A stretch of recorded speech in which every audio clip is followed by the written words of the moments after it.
Good afternoon, good morning, good evening po sa inyong lahat.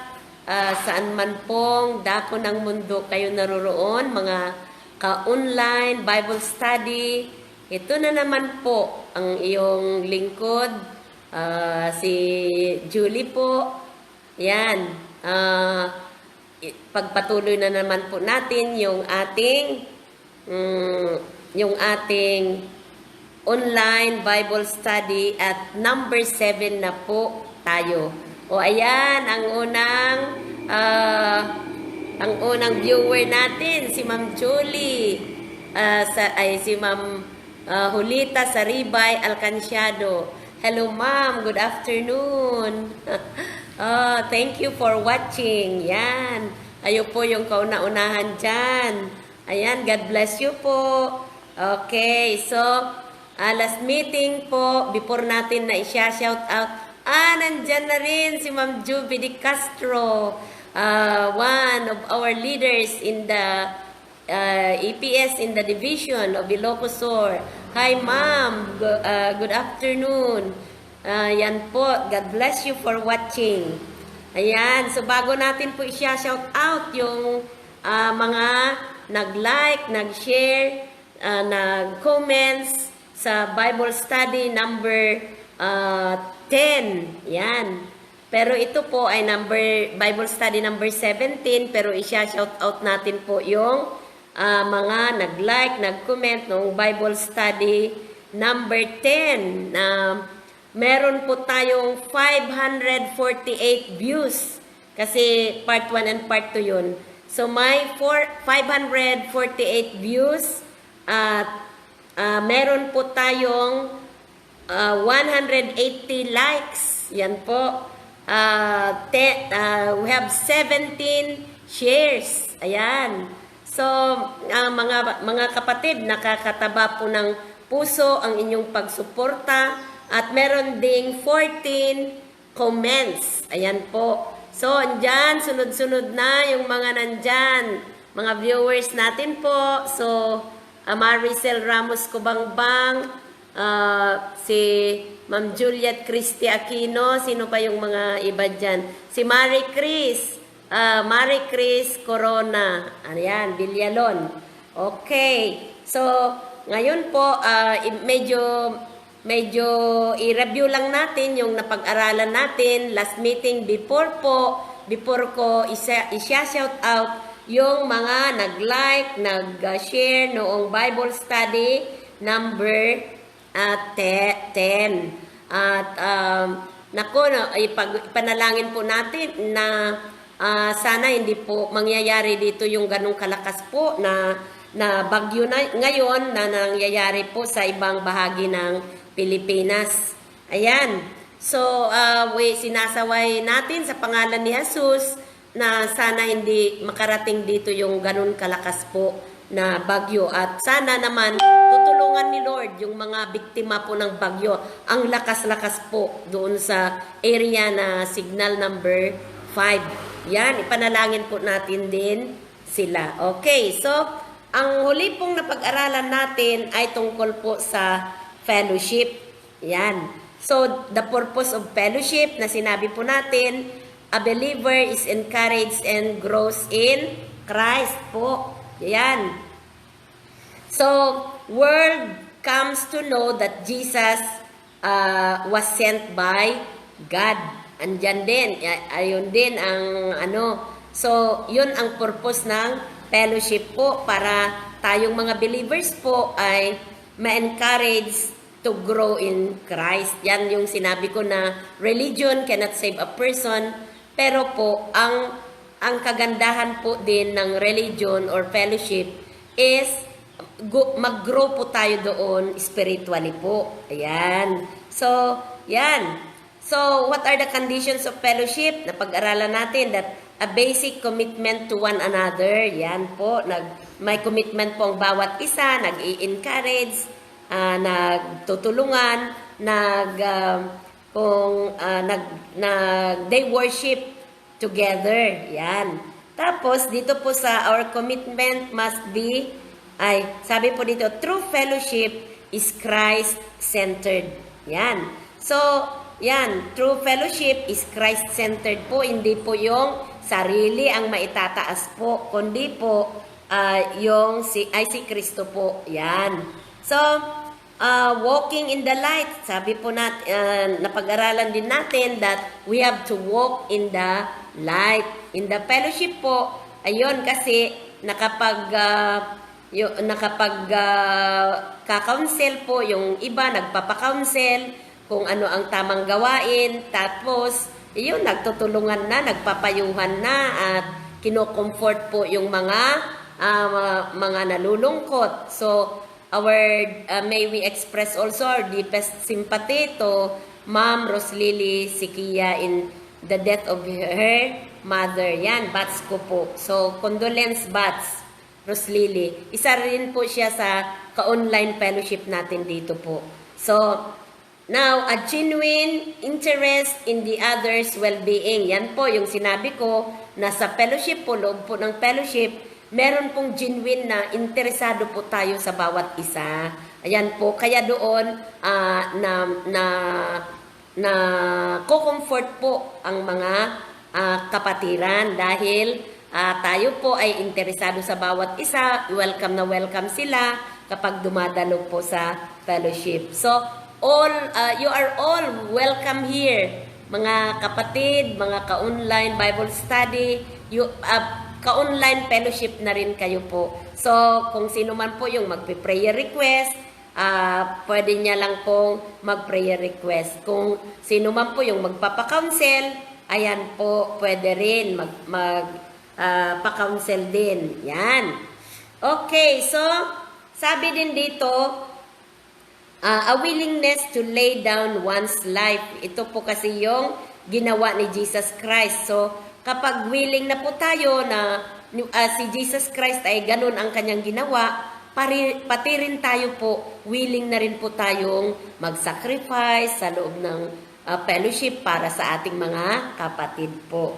Now, napag-aralan din natin na fellowship in the church means sharing all things. Yan.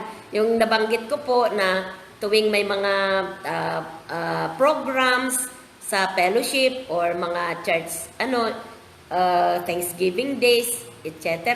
Ayan po, nagsishare ng mga kung ano, kanya-kanyang baon, tapos i-share niya doon sa hapagkainan. Ayan po, ang dami-dami ng pagkain. So, meron din yung mga sa Thanksgiving natin dito sa church ay punong-puno po ng palay dito sa harapan. Yung mga ani ng mga members nan po nagte-Thanksgiving sila. Yon, sample din yon ng sharing all things. Yan po. Yung mga pastors naman, meron din silang gift sa mga members. Ayan po. So, sharing what we have. Kung ano yung nasa kanila, nasa atin din. Ayun, kapag nag-share tayo, ang saya-saya kaya. Yan, kaya yon. Yung mga Christmas party, mga yan, may potluck tayo, sharing one another. Then, laying down their lives, tapos na po, devoted to serving the brethren. Ibig pong sabihin na devoted po tayo sa pagsisilbi sa ating mga kapatiran, sa abot nating makakaya po. Kasi yung ginawa natin sa pinakasimpleng alagad ng Diyos o kaya tao, pinakasimpleng tao po, ay ginawa na rin po natin sa Panginoon. Ayan po. So dito po, being a channel of supply to others in need din. So kung counseling ang need niya, kung praying ang kanyang need, yun po ang gagawin. Kung ano man, o halimbawang talagang in need siya ng material things din, kung meron, ayan po. So, yun po ang essence ng mga magkaka-fellowship, brother and sister sa isang fellowship. Sharing also in suffering. Kaya kung may namatayan, ay nako, lahat na members pupunta. mag-attend ng, mag-conduct ng necrological service, funeral service, or etc. Ganon po talaga sa loob ng fellowship. Then, sacrificial giving. Ayan po. So, sa sacrificial giving, yun yung hindi lang po yun ikapo, hindi lang offering na pero talaga yung ginawa mo na unexpected, yung sa beyond yung kaya mo sanang gawin. Yun po yung tinatawag na sacrificial giving. Meron din yung practicing hospitality. Kaya nabanggit din natin noon na doon po sa mga hindi nakinig, nabanggit din natin na hindi natin alam kung yung mga pinapatuloy po natin ay mga angels. Ayan. Kaya meron pong nangyari doon sa Sodom and Gomorrah na yung palang mga panauhin nila ay angels. Pero kung minsan din mag-ingat din po tayo kasi meron ding nag-a-appear na para siyang angel pero hindi naman. Paano po natin makilatis? Kilatisin po natin sa pamamagitan ng kanyang pananalita. Yan po yung sa kanyang binibigkas. Kung masama na yung binibigkas, ay alam na natin. Yan, may sign na. Pero kapag ma-discern din natin, let's ask din the discerning spirit from the Lord. And then, building up and encouraging one another. Ayan na po, nagpapalakasan na ang bawat isa. Kung sino man po yung nanlulupaypay, pinapalakas po nung may malalakas na yung mga kapatiran. Ayan po. So, yung nanlulupaypay, ini-encourage po natin. So, ang result ng fellowship po, lastly, sabi natin, it results in the fear of God, joy, favor with all the people. I favor with, yes, with all the people. Addition of the believers. Needs are being supplied and emergence of leadership. Na yung sinabi ko po, yung pastor o kaya yung leader po ay leader, hindi boss. Ang leader po, sasabihin niya, let's do this. Pero yung boss po ay do this, do that. No? Pero tayo po, ang gusto po ni Lord ay magkakaroon po tayo ng servant leadership. Yung magli-lead po tayo. Yan po, yung sa fellowship. So ngayon po, tayo din ay matatawag na online fellowship. Yan. So ngayon, i-shout out na po natin yung mga nag-like bilang po pagpapahalaga natin o kaya ay in honor na sa mga ano nyo din suporta nyo ay i-shout out din po natin bilang pasasalamat po. Ayan, so salamat sa mga nag-share kasi napakalaki po yung bago po tayo dadako dito sa chapter 15 na ang title po ay generosity. Ayan. So dito po sa number 10 na Bible study po. Ayan, ito po yung mga nag-share. Salamat. Malaki po ang bahagi ninyo to the spread of the gospel in the whole world. Ayan po, J.Ann Kubangbang, Ma'am Odette Sumahit Balasan, Josephine Segi Kubangbang, ayan, si Sir Patrick Valencia, Pastor Loina Bringas Valencia, brother, 2 times, yan. Si Brother Alan Valencia, yan. At saka po, sila din yung si Sister Resty Banyaga Tapaya. Bali 2 times nag-share si Sir Patrick at saka si Pastor Loina 3 times. Ayan. Si Sister Arian Joy Pula Kubangbang at si Eloisa Valenzuela. Yan po yung mga nag-share po. Ayan. At yung mga nag-comment naman po ay ito ang mga sumusunod. Yung mga nag-comments. Yan. Si Brother Alan Valencia, Ma'am Macaria Edna Puntanos ng Ilocos Norte, Sister Dita Doke, Hong Kong, Brother Adonis Ladera, Lawag, si Ma'am Matda Villa sa Sinait, si Pastor Dita Piedad sa Macau, si Ma'am Juliet Criste Aquino, si Ma'am Estrelita Inda sa Sinait District, si Ma'am Minda Agustin, my friend and teacher din sa Ilocos Norte.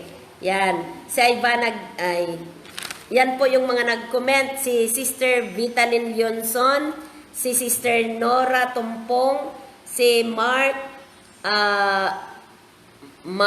Lo Pula. Yan. Sir Mark Lo Pula. Ay, yes. Si Ma'am Ofelia Simeon Rosquita, si Sister Norlin Manantan, o si Ma'am Ofelia Simeon ay sa Ilocos Norte, teacher din. Yan, si Sister Lita Manantan Ubaldo sa Canada. Si Sister Norlin ay sa Hong Kong. Yan. Yan po, ang saya-saya, di po ba? Maraming salamat. At ito po yung mga nag-like na po at nag-heart. Ayan po. So, shout out na natin. Ivana Gail Tapaya Tabakin, Janelle Valencia, Estela Agtagem Ventura, Prince Jamil, Ian Pastor Sistosa, Marisa Valencia, yan, Italy, El Valencia, Chen Salvador, Ami Kaiso, Margie Corona Duque. Yan, si Ate Margie sa Malaysia. Yan. Oh, Marisa ay Italy. Yan, si Lorian Seguban sa Macau. Macau yata or Singapore. Yan, J.Ann Kubangbang Britos, Maribel Orani Manantan, Avan Moniz. Yan, Hasmin Kubangbang, Efren. Yan, si Reverend Efren Gamyaw. Yan, isa rin sa mga mentor natin at mga kasama natin. Yan, sa ministry in Ilocos Sur. Yan po. Lynn Cruz Agtagem, Jane Kubangbang Sol, si Sister Berna Comadre, Berna Lagundino, Odette Sumahit Balasan, Kurt Justin Valencia, Josephine Segi Kubangbang, Singapore, Billy Garcia, ayan si Sir Billy Garcia, Arnold, Pastor Arnold Sabugo sa Bintar, si Pastor Dita Palacio Piedad sa Macau, Pastor Presi Alibin, Vigan City, JP Sotero, Yolanda Martinez de la Cruz, Malaysia, Nikki Kubangbang Palazzo, di Ate Dita Doke, Hong Kong, Remary Ventura, Adonis Ladera, Maricel Kubangbang, Alan Valencia sa Italy, Baby Marivic, yan, Nida Sumahit Balasan sa Hong Kong, Milet Palazzo Martinez, Malaysia yata, George Sara, yan, si Sir George Sara sa Hawaii ba? Albert Esteban Inking, Saudi yata. Si Ma'am Mary Ann Villanueva sa Claveria, Cagayan, Claveria District, teacher din, my friend. Jennifer Glinogo Salvador, Roben Naungayan, Pastor Charmin Tuson, yan. Si Ma'am Mildred Nabal, head teacher sa Pugos Elementary. Si Ma'am Edita Porte Serra, yan. Si Ma'am Minda Agustin sa Bintar, Ilocos Norte, teacher din. Si Ma'am Pastor Flora Bel Amulong, Dylan Dave Sulima, yan. Marilyn Castillo, ayan si Comadre. Si Sir Samuel Yadaw, nandito na yung isa sa mga outstanding school paper advisors noon. Yes, Lian Chea Gordulan, Sir Maximo Sonyo, yan. Girly Ann Bagasbas Bilyarin, Irene Poli Parto.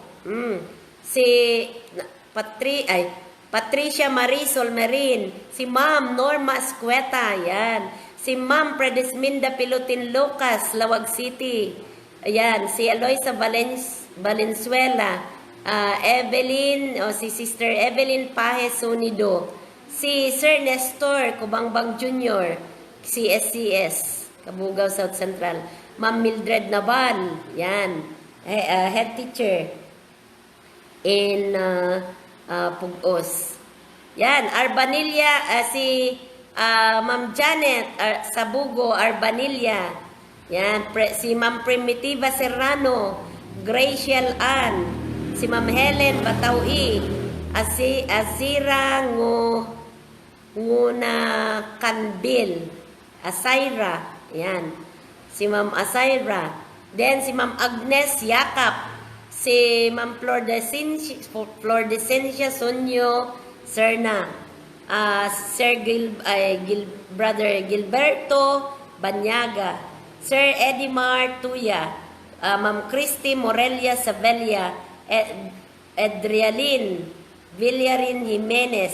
Sister Adrialin Villarin Jimenez. Pastor Raquel Yeren sa Sinait, si Sis Bernadette Asuncion, Sis Trina Siembre, Sis Gracia Amiyasi Bugaing, si Ma'am LB Solatre, yan po sa Pila Elementary, si Ma'am Grace Alnas, si Ate Grace Sipag, yan, si Bumbo Cyril Ann Gabriel, Baklig Gabriel, si Ma'am Angelica Tabulin, si Ma'am Lawrence Yadaw, si Ma'am Arlene Sumera Fernando, ang daming teachers, school heads, si Ma'am Rosemary Taktay Sabelia, yan, si Ma'am Nati Santume Gonzaga, another principal, si Sir Francis Donna Arcio, yan, si Ma'am Miriam Borromeo,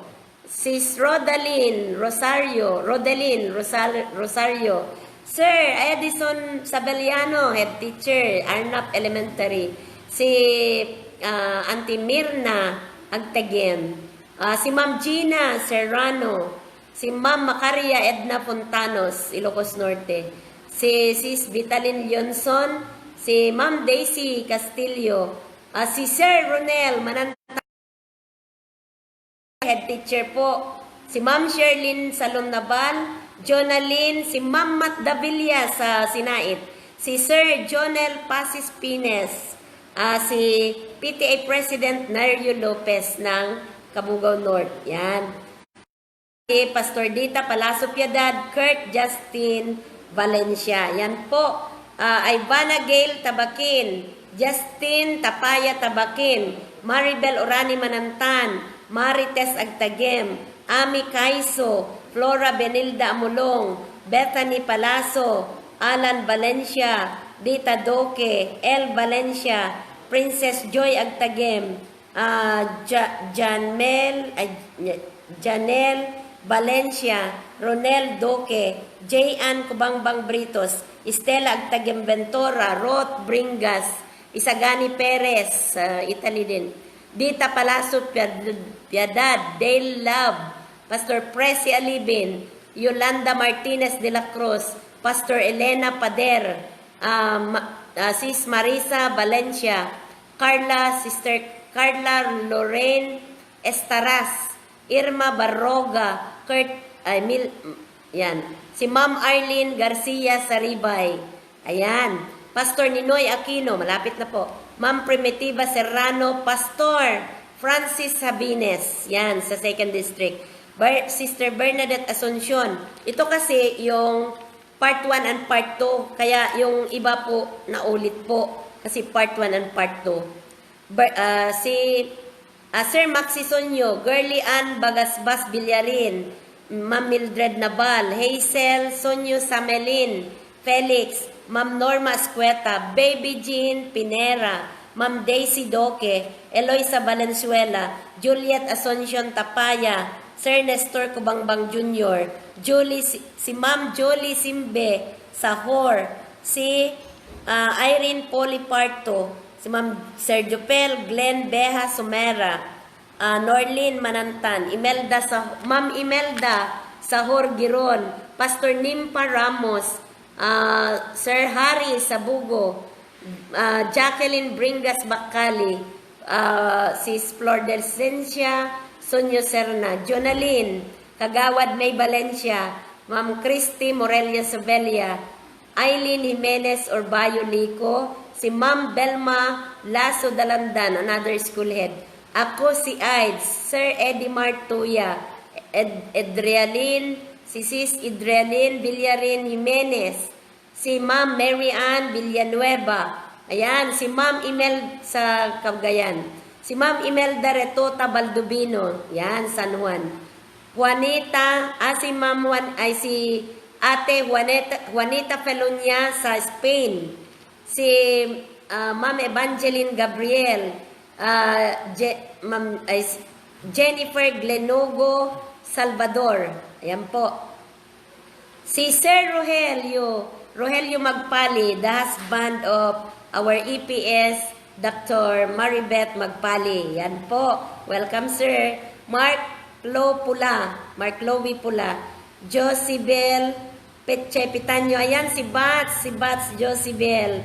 Pastor Raul Dumulot. Lian Chia Gordolan. Sir Emil Jan Aslor. Si Bombo Cyril Baklig. Si Ma'am Rosemary Taktay Sabelia, another school head. Vitalin Leonson, Grace Alnas. Ayan po, ang dami-dami. Di po bang saya-saya? So, ngayon po, dako na tayo sa ating new lesson ngayon. Ayan, i-acknowledge natin yung mga nandyan. Ayon, yung Maricel Ramos Kubangbang, si Ma'am Juliet, Sister Nida Balasan. Ayan, si Sister Sheila Nida Balasan, Sister Sheila Janelle Afuan, Ma'am Sheila, Pastor Presi Alibin, Sister Sosan Doke is watching. Cousin Danimar Agtagyam is watching. Ayan, si Sir Marlon Talosa, our Education Program Supervisor in charge for Cabugao District. Hi, Sir. Good afternoon. Ayan po, Joanny Soto Agtagyam. Ayan, ang dami-dami. Okay, so dadako na po tayo dito sa chapter 15 po, which is, the title is Generosity. Ayan po, so Psalm 19:3-4. Ito po ang sinabi, the heavens declare the glory of God. The skies proclaim the work of His hands. Day after day, they pour forth speech. Night after night, they display knowledge. Ayan po, dyan sa Psalm. So, ano po ang sinabi po dito sa Psalm? We learn that God's creation, the heavens and the earth, ano po, declare the glory of God. Ano pa? Proclaim the work of His hands. Pour forth speech and display knowledge. So, ano po, kapag po tinitingnan natin, ano po ang ibig sabihin? Kapag tumitingin po tayo sa skies, sa labas po, sa mga ginawa ni Lord, kapag mamasyal tayo sa sea, di po ba natin, maalaala natin na ang galing ni Lord na gumawa ng sea, na kung paano niya ginawa yung tubig. Sa itaas naman po, makikita natin yung mga clouds, different types of clouds, nandyan po ang gaganda. Yan po. At saka yung skies na blue, yan, yung mga planets. Ang galing-galing ni Lord. Sa environment po natin, makikita natin yung mga halaman. Kapag may hangin na gano'n, nagbabaw sila para silang nag-worship sa Panginoon. Ayan po. They declare the glory of God. They proclaim the work of His hands. Pati yung mga ibon po, kapag pinapakinggan natin, para silang umaawit para papurihan ang Panginoon. Yan po. Kaya may matatagpuan sa Bible na sabi niya, kung hindi raw po tayo aawit at hindi po natin i-praise si Lord, ang mga bato ang aawit o kaya sisigaw ng papuri sa Panginoon. Ibig sabihin po na pati yung environment po natin, lahat na nilalang ng Diyos ay nagpupuri din sa Kanya. Kahit pakinggan natin yung mga frogs. Kapag sila ay in unity, parang may nabubuo na para silang umaawit po. Yan, hindi natin alam kung nagpupuri din po sila sa Panginoon. So, how much more to us? Yan. So, we can learn from God's creation if we examine it carefully. Just as there are physical laws which bring order out of the chaos in the universe po. So, God has also put into motion spiritual laws which govern life. So, one of these is the law of generosity. This teaches us that whoever sows generously will also reap generously. Yun po ay sa 2 Corinthians 9:6. Ayan po. So, letter A, we go to partnership. As partners with God, in 1 Corinthians 3:9 and 2 Corinthians 5:20 and 6:10, it is important for us to understand where responsibilities lie. Okay. So, number 1 is ownership with God. So, sabi po sa Psalm 24:1, the earth is the Lord's and everything in it, the world and all who live in it. Ayan po. So, we are not the owners of this world. Yan. But stewards. All ownership is with God. Lahat na makikita natin ay sa Diyos. Yan. Every single created thing, living or not, ultimately belongs to Him, including everything material or immaterial. That we may personally have in this life, like our possessions, our careers, our families. Ayan po. Hindi po natin pag-aari pala ang mga yan. Pinahiram lang po sa atin. Ayan.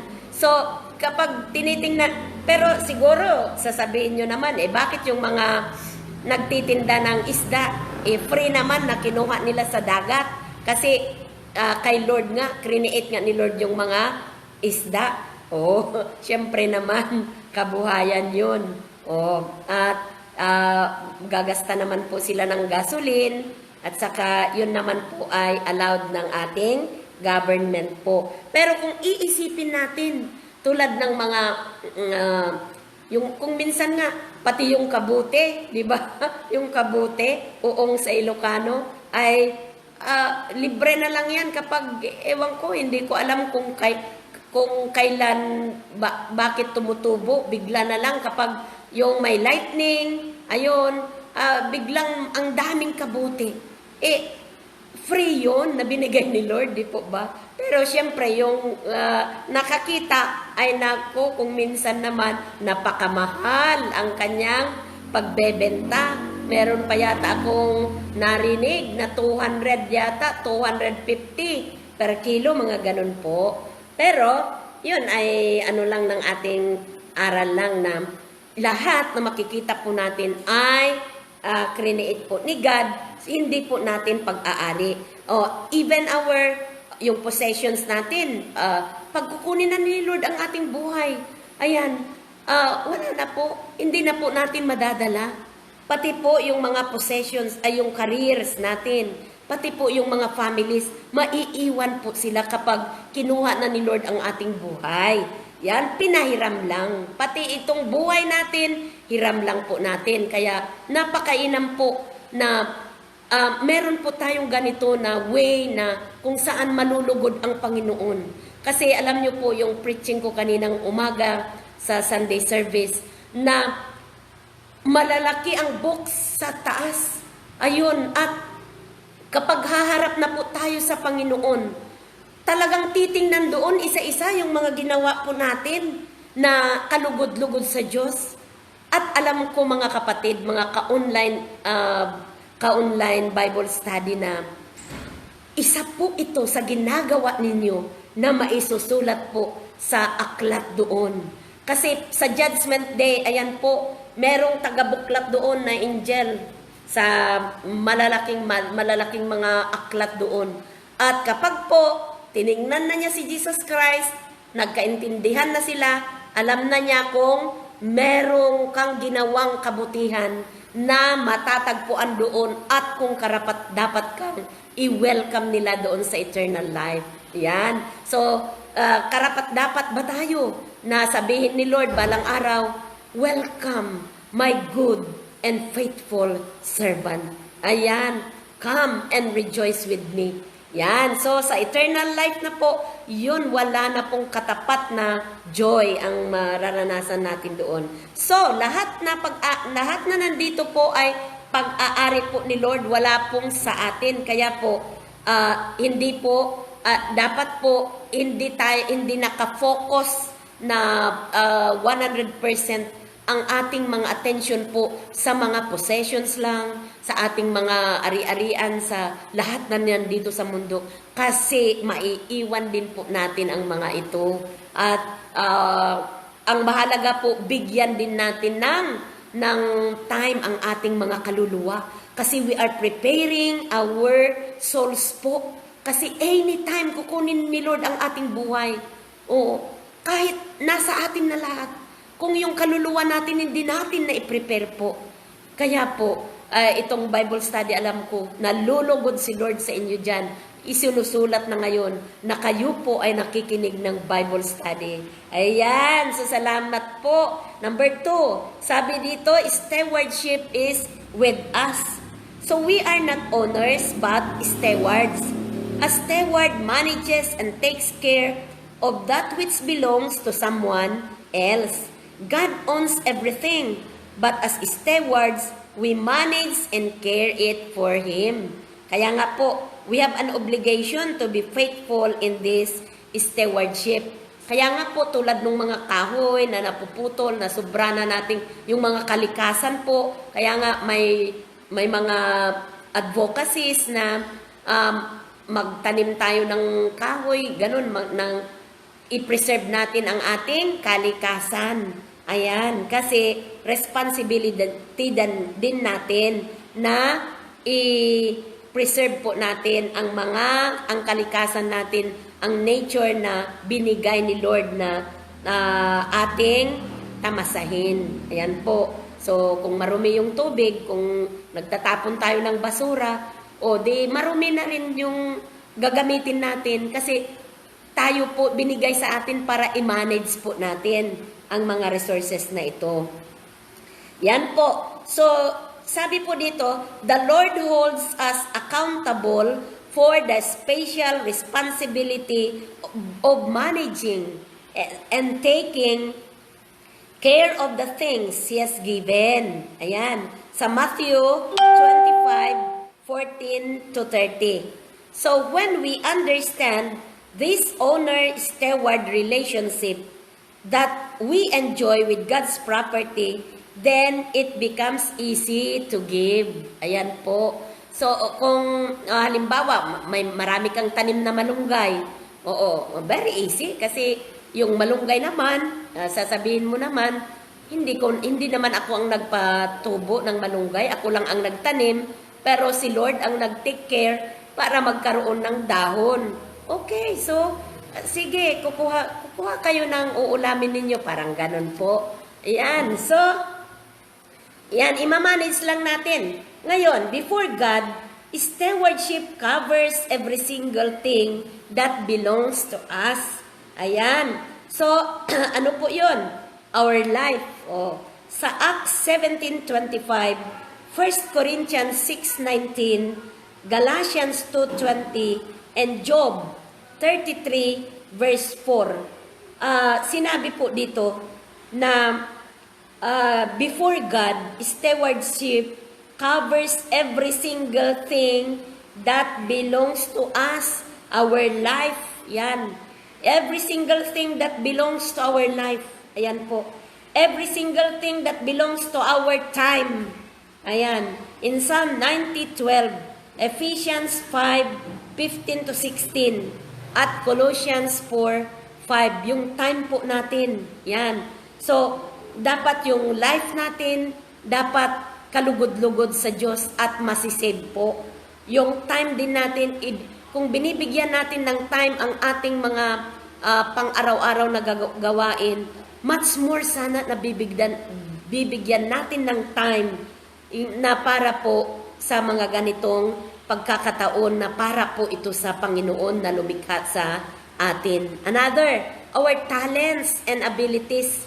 Ayan po, sa 1 Peter 4:10, sa 1 Corinthians 12:4 to 7, yun po yung mga talents and abilities natin ay pwede po natin gamitin, hindi po natin ipagdamot.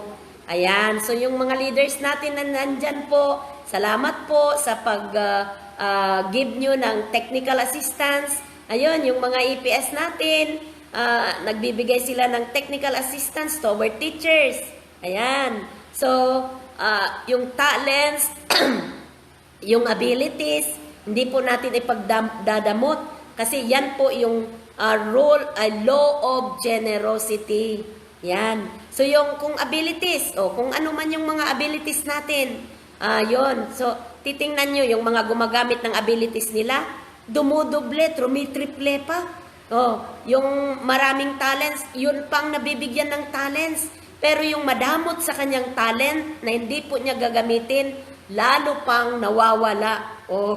Lalo pang nawawala ang kanyang talent. Tulad nung parable of the talents po. Yan. So yung talents and abilities natin, hindi po natin ipagdadamot. That is the law of generosity. Kasi babalik sa atin yung blessings po. Our possessions. Yan, sa Matthew 6:19-21. Colossians 3:1 to 2. Ayan.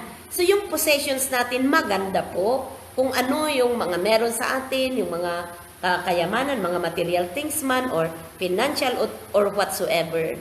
Ayan. Karamihan nitong possessions ay yung mga lupa, mga bahay, mga ganon. Pero dapat po, alalahanin pa rin natin na wala ang mga ito. Kahit malaki ang bahay mo, bahay natin, saan ba tayo kumuha ng pinangsemento natin? Di ba po doon sa buhangin na create din ni God? Yan. Kaya wala po tayong may pagmalaki sa Panginoon. Yung mga bato na kinakailangan natin sa foundation. Ayan. So wala rin tayong may pagmalaki sa Lord. Itong land, hindi natin pag-aari ang land. Ayan, kasi create yan ni God.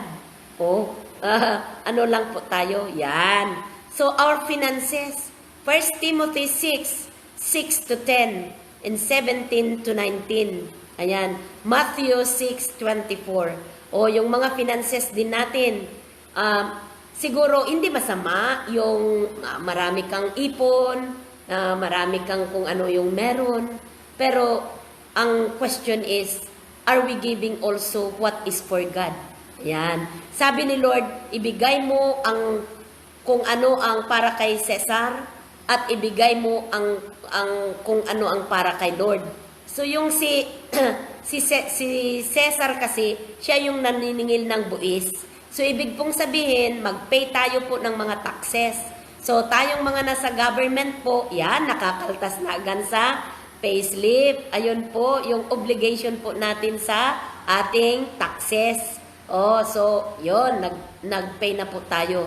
Pero kumusta naman po sa Panginoon? Are you giving?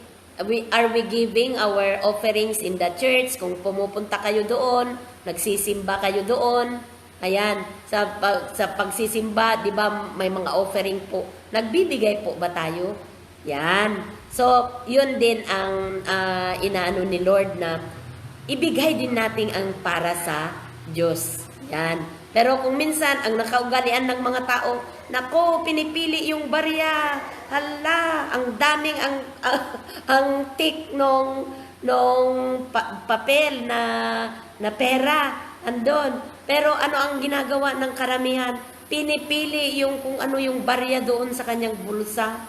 Yun ang ibibigay. Pero hindi po natin i-judge. Yan. Kasi personal pa rin po na nakikiusap tayo sa Panginoon.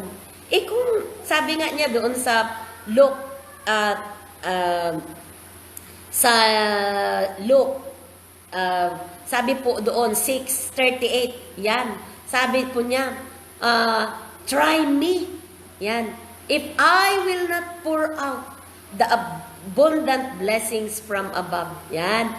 If I am not going to open the doors in heaven and pour out the abundant blessings. Ayan po, kapag po binigay natin ang para sa Panginoon, hindi natin mamamalayan.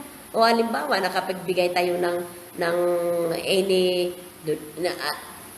bahala kayo kung nag-donate po kayo doon sa church ninyo, o kaya kung meron po kayong tinulungan na about the ministry ba or whatsoever, alam nyo po, babalik.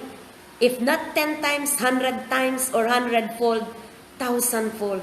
Ayan po. Marami na pong nagpatotoo na yung mga tumutulong po sa mga gawain ng Panginoon, ayan, pinagpala po sila. Maybe health ng kanilang family.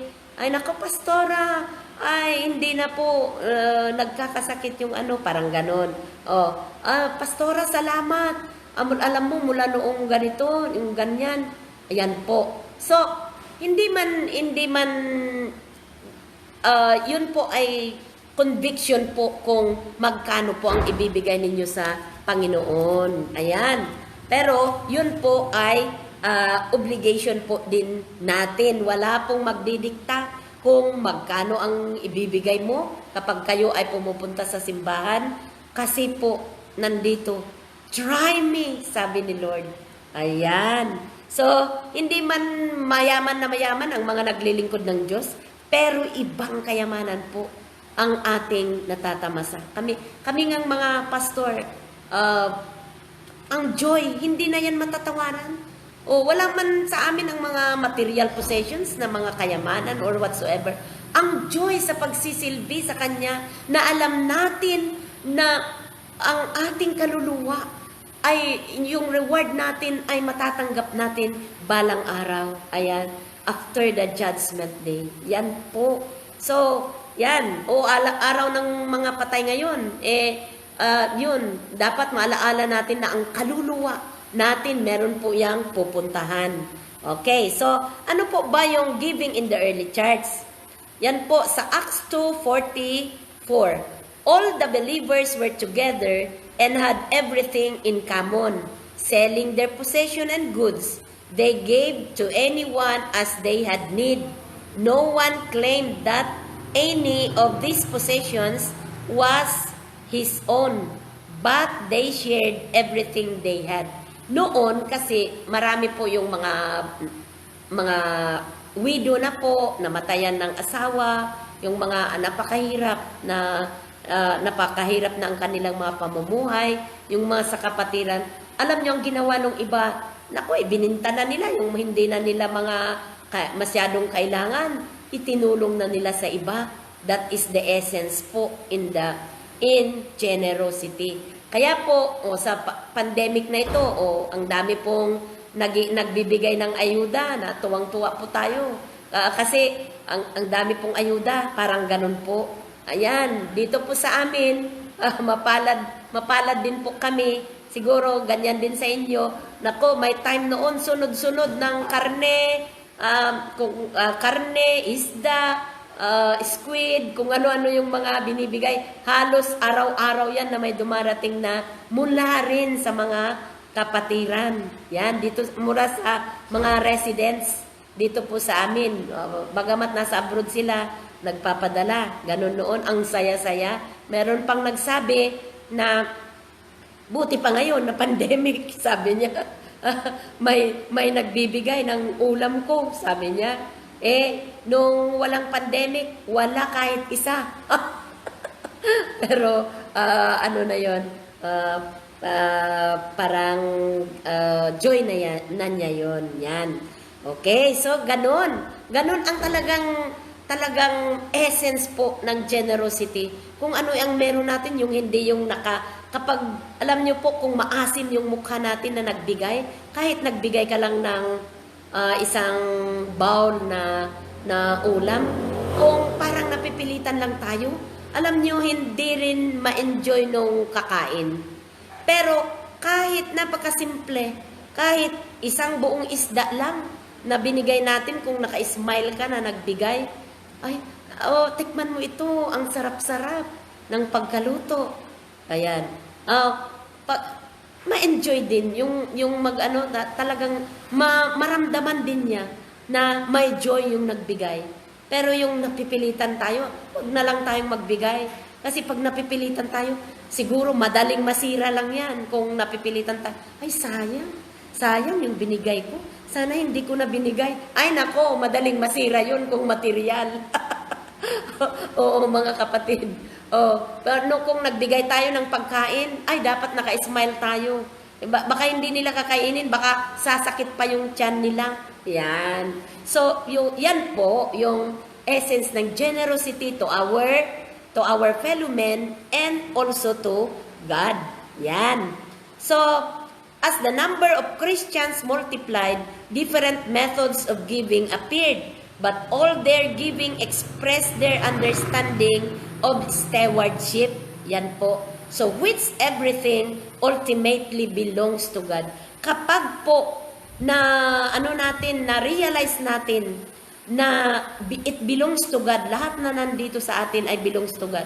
So, kapag pahingi ng ganito, ay yes, that belongs to God. Kapag alam na natin na maganon po, nandun na po yung generosity sa atin. Halimbawa, yung mga nangangailangan talaga ng mga damit, na wala man lang silang damit, tapos ang daming damit natin na hindi natin na gagamit. Why not? Naipunin natin at ibigay na lang po sa kanila. Nakatulong pa tayo pag bibiyayaan pa rin natin, bibiyayaan din natin tayo ng Lord. Ayan po, kaya natutusok po ang aking puso doon sa mga tribal groups doon sa Mindanao na talagang, naku, wala po silang sleeper, wala po silang mga damit. Halos yung shirts lang nila, yung mga bata, hubad-hubad. Naku, lumulukso na sila pag may nagbibigay ng damit po. At saka, minsan lang sila kumakain isang araw. Hindi po ba nakakabagbag ng damdamin? Ayan po. Kapag meron po tayong ganun na feeling na, naku, kawawa naman ang mga taong ito.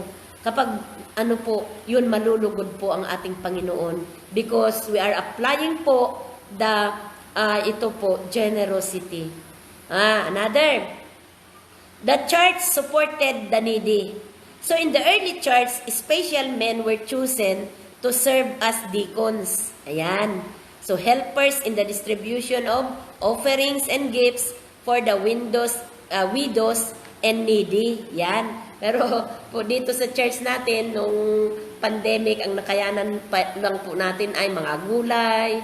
Ayun lang po, yung mga gulay na sari-saring gulay, set of pinakbet, may talong, ampalaya, okra, kamatis, yun, yung set of pinakbet, yun lang po ang nakayanan natin. Pero kung ano man, kahit pinakasimple po, malulugod ang Panginoon.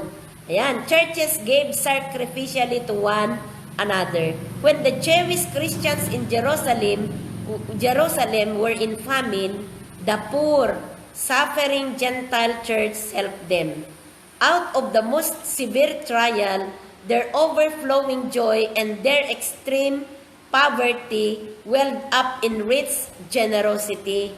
Sabi po doon sa 2 Corinthians 8:2-3, "For I testify that they gave as much as they were able, and even beyond their ability." Yan ang totoong magkakapatid sa Panginoon. Ayan, kung ano yung pwede nating itulong, ayun, kung meron. Pero hindi naman natin pipilitin kung wala po talaga tayong itulong. Pero meron, kahit advice lang, kahit prayer lang, tulong po yun. Ayan. Another, the church supported traveling ministries. Yan. So the Apostle Paul traveled from place to place, establishing new churches. On some occasions, he worked with his hands to provide his own support. Ayan. So, sa Acts 18:32, ayan, nung si Apostle Paul po ay nagta-travel siya niyan. Kung ano-ano yung mga tinutuluyan niya, pinapakain nila. Yan. Merong naghahanda ng kanyang masasakyan. Ayun po. Yung pagdating niya doon, ay pinapakain nila, binibihisan nila. Ayan. Hanggang po siya ay nakabuild ng mga churches. Ganon din. Yan. Yung sa sabi po dito, on other occasions, the Philippians church showed the true spirit of giving, which God commends by supporting traveling ministries such as Paul. Sabi po sa Philippians 4:18, I have received full payment and even more. I am amply supplied. Now that I have received the gifts you sent, they are a fragrant offering, an acceptable sacrifice, pleasing to God. Ayan po, kung nakangiti po tayo na magbibigay o halimbawa, ito po kapatid, tulong ko po sa pupuntahan po ninyo, parang ganon, yan po malulugod ang Panginoon. Pero yun po, kapag masakit po yung damdamin natin na magbigay, wag na lang. Wag na lang po. Ayan. At saka kung ano man po yung mga ginagawa natin, binibigay natin sa mga lingkod ng Diyos or whatsoever, ipupur out ni Lord ang talagang mga pagpapala. Yan, yung mga tumutulong po sa mga churches, yung mga tumutulong sa kanilang priests, sa kanilang pastors, sa kanilang ministers.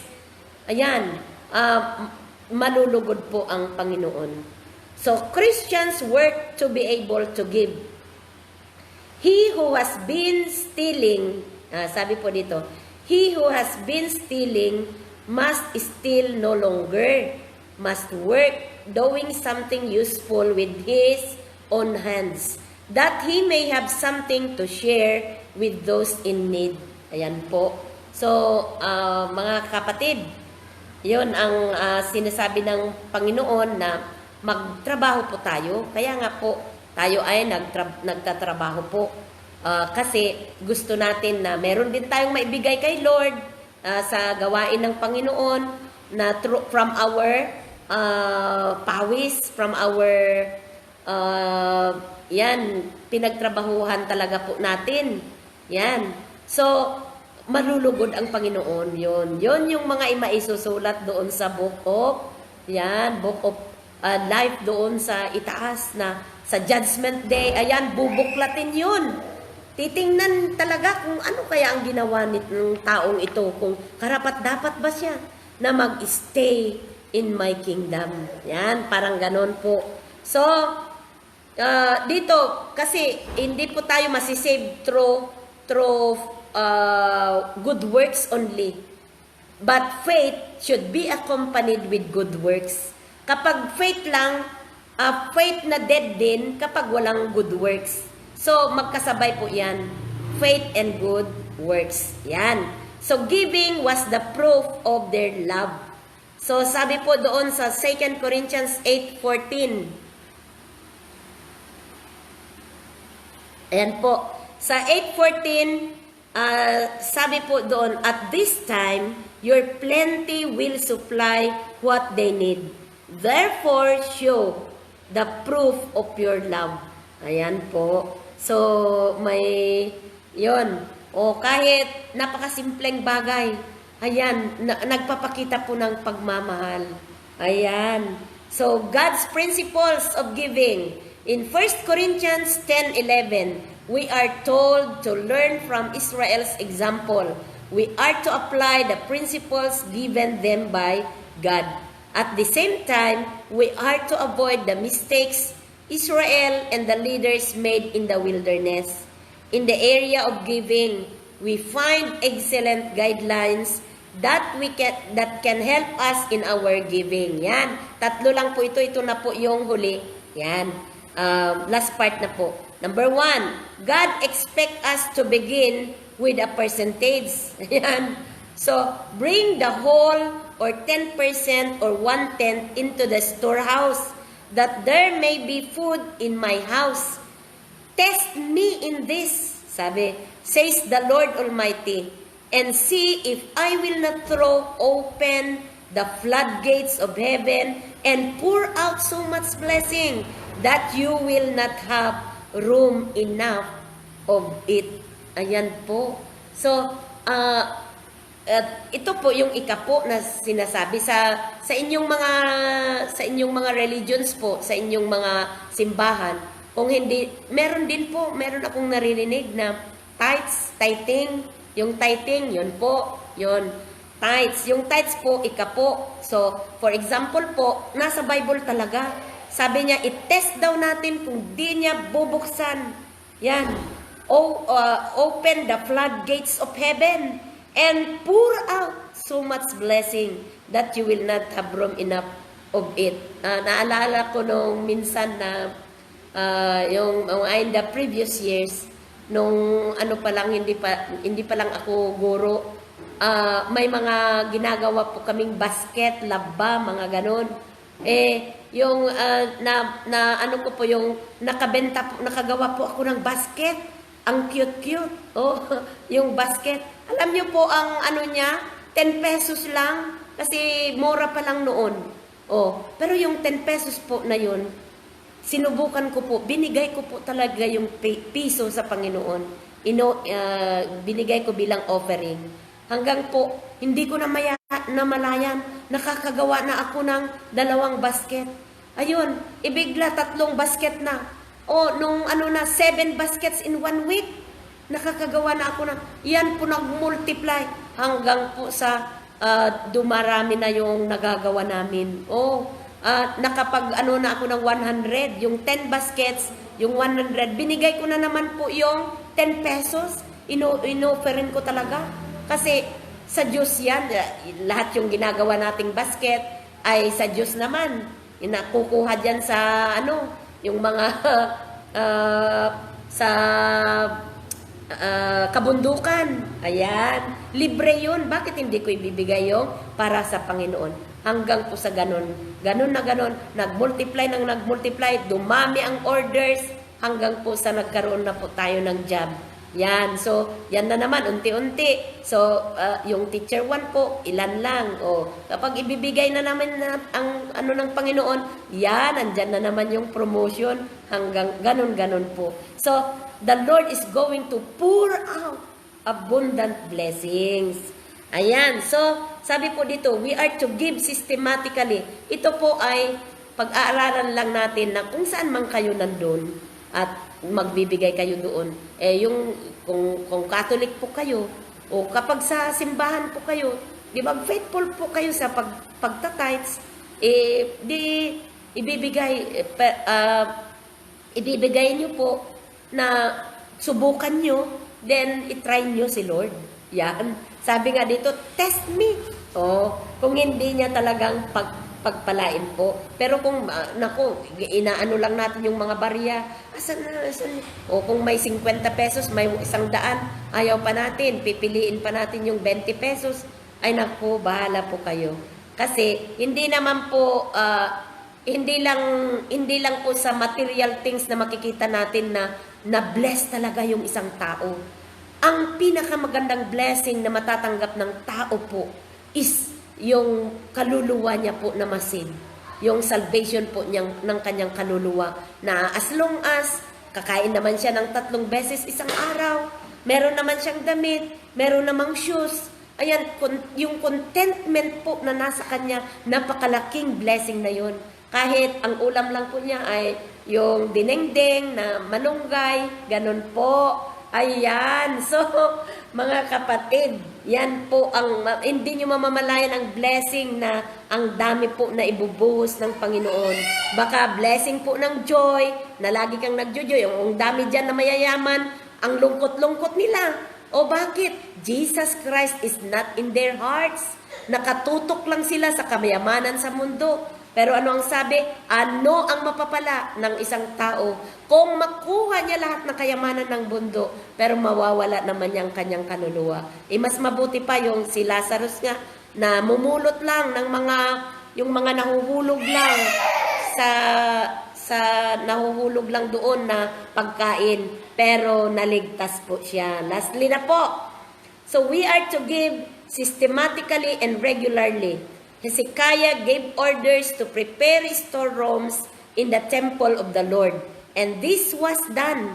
So nagpapasalamat kami. Yung mga members dito, talaga binibigay nila ilang sacks ng rice dito kapag mapupuno dito sa harap ng ilang sakong palay, bigas, yung mga ani nila. At nagtetestify sila na pinagpala sila ng Panginoon. Yan. So, yan po, ang dami-dami. Yung mga, sabi niya, yung mga nagbibigay po sa atin ng mga damit, nagre-regalo. One time, nagbigay po ako ng mga damit na napakasimple. Used na rin yung mga damit na yun. Bigla ang dumating sa akin. Nako, 2 package na ang daming damit. Ayun po, so, yung sabi ni Lord dito na hindi mo na sukat masalo lahat sa kadami ng ibibigay niya. Sabi ko, iilang damit lang yung binigay ko, Lord. Pero ang binigay mo pala, naku, 2 karton na malalaking packages. Ganon. Parang ganon po. So, hindi na po natin mamamalayan ang blessings po ng Panginoon. So, we are to give the first and the best to the Lord. Kaya tinuturo po namin dito sa mga members, church members, na kapag kayo ay magbibigay, halimbawa kung pananim ninyo na talong, wag nyo, baka pipiliin nyo yung mga reject. Ito po ang ibibigay ko kay pastor. Ito po ang ibibigay ko sa pari namin, sa leader namin. Ay mga kapatid, wag po. Hindi po yan kalugod-lugod kay Lord. Yung mga reject. Ang sabi dito po, ang pipiliin po natin ay yung mga first fruits na yung pinakamaganda po. Yan ang ibibigay natin sa Panginoon. Hindi natin titingnan na sila naman pastor ang kakain. Sila naman yung pari naman namin ang mag-uulam nito, yung ministry namin, ministro namin. Hindi po. Kasi the best ang gagawin ninyo, sabi niya, gagawin ninyo na hindi para sa tao, kundi para sa Lord. Ayan. So parang si Lord, kay Lord po natin binigay. So kapag magregalo po tayo, na mag-offer po tayo, tingnan nyo si Abel at saka si Cain, yung in-offer ni Abel ang kinalugdan ni Lord. Yung kay Cain ay hindi po niya ginalaw kasi masama. Yan. So, halimbawa, yung mga kamatis, ay naku, yung mga nararaten na, ayan na yung ibibigay natin. Yung napakaganda, yun ang ibebenta mo. Pero, ano ba, pinagpala ba ni Lord? Yung blessings, blines ba niya? Yung mga paninda mong, yung mga paninda mo, kung ganun, yan, hindi natin mamamalayan. Pero, kapag yung best po ang ibibigay natin, hindi yung mga reject na, yung mga kumukupas na, o yung mga hindi yun nakakalugod kay Lord. Hindi niya isusulat sa aklat doon. So sabi po dito, honor the Lord with your wealth, with the first fruits of your crops. Then your barns will be filled to overflowing, and your vats will brim over with the new wine. Ayan po sa Proverbs 3:9-10. Kahit po simple lang ng pamumuhay natin, pero yung joy na ibibigay ni Lord, na blessings, hindi po matatawaran yan. So ito po yung commitment natin. I realize through this study the importance of having a generous heart and attitude towards others. Today, I commit to begin a life of giving by starting to tithe or give a tenth of my income to the Lord's work.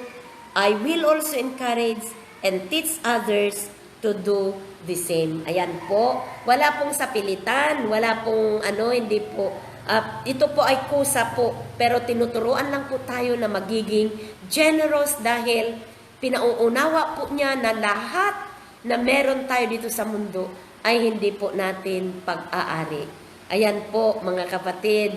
So, ayan po sa yung mga hindi pa po nag-subscribe sa YouTube at gusto nyo pong mapakinggan lahat na since Bible Study number 1 hanggang po ngayon ay hanapin nyo na lang po doon sa yung channel po natin doon, Julia Kaiso, at i-click nyo na lang po yung subscribe at ma-notify po kayo sa lahat po ng mga Bible studies po na maipapasok natin po sa YouTube.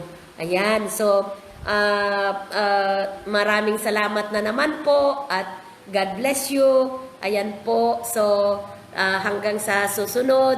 So, pagpalain po kayo ng Panginoon, manalangin po tayo. Father in heaven, nandito po yung mga kapatiran po sa online Bible study. Maraming salamat sa lahat po na nakikinig at makikinig pa sa recorded live na ito po, Panginoon.